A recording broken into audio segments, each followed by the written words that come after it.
There's another potential one-and-done player who's going to Duke in Cooper Flagg, but he visited Duke while you were there. Yep. Give us maybe a little inside look. Did you maybe help on the recruiting visit or helping him make his decision to be going to Duke? Yeah, he was pretty set on Duke. I mean, from what I witnessed, like he was like, I want to be here. So I didn't really have to do much for him. Yeah, he was able. We did some pickup with him. He's elite. It was. I just came back from practice. I was in Durham for a little bit, and just watching him, like he's just a very elite player. I don't want to put no expectations on him, but great kid, works hard. I think the biggest thing that stands out with him is just playing hard. Mm-hmm. Like I think that's an underrated skill for #1 player in the country. Like just playing hard, and he does that defensively, offensively. So I'm excited to watch it this year. Mm-hmm. I want to know your opinion too, Pete, but you've obviously seen him up close and played. I don't know if you've had the opportunity. You've seen his highlights, but you've never actually watched him play yet, have you?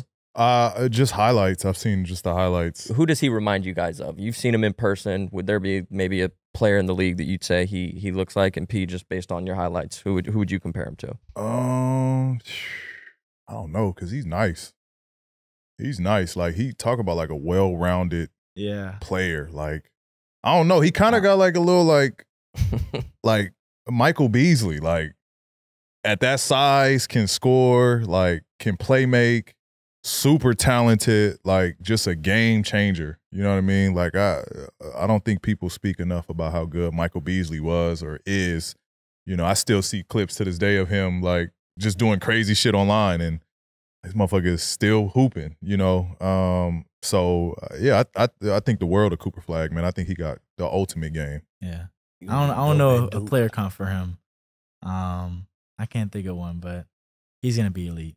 Well, first, I hate putting like expectations on players and just like where they gotta live up to this player. So that's one. But then also like he can do everything. Like I said, he plays hard on defense, elite defensively just in itself.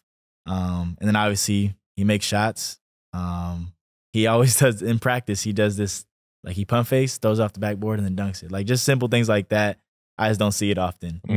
So I don't know the exact player, but yeah. Bag is deep. For sure. We want to talk about your Duke time. Obviously, it was a short stint. You had an unbelievable March Madness. Also tied Zion's freshman points for a freshman in a single game. What was your most memorable moment about being a Blue Devil? I love, first off, like my time at Duke, like that was like my favorite 8 months, 7 months of my life. Like my favorite parts were just like going to eat with like my freshman guys, Caleb, Sean, and TJ. Like they just, after practice, we just go to the dining hall and just chill and just talk. We go back to the dorms. There's East Campus and West Campus, and all the freshmen live on East Campus.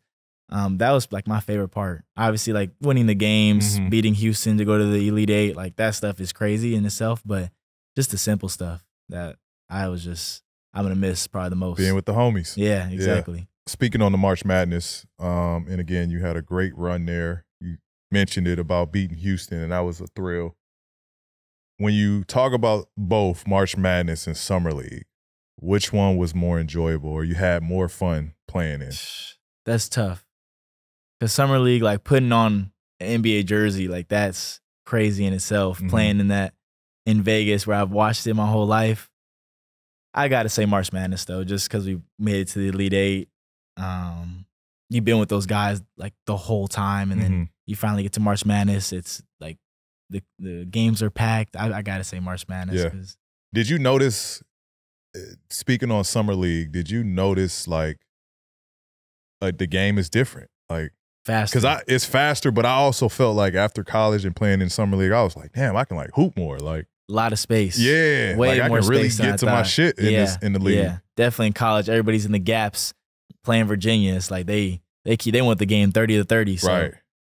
They're always in college. Everybody does. You're taught to just be in the gaps. Right. In the NBA, it's just like you come off the pick and roll, bigs are in the drop. Like you got a lot of space to move. So I was having fun with that. I think just learning like my shot, whether it's a floater or pull up. I think that's the stuff I got to work on. But I'm excited to learn from that.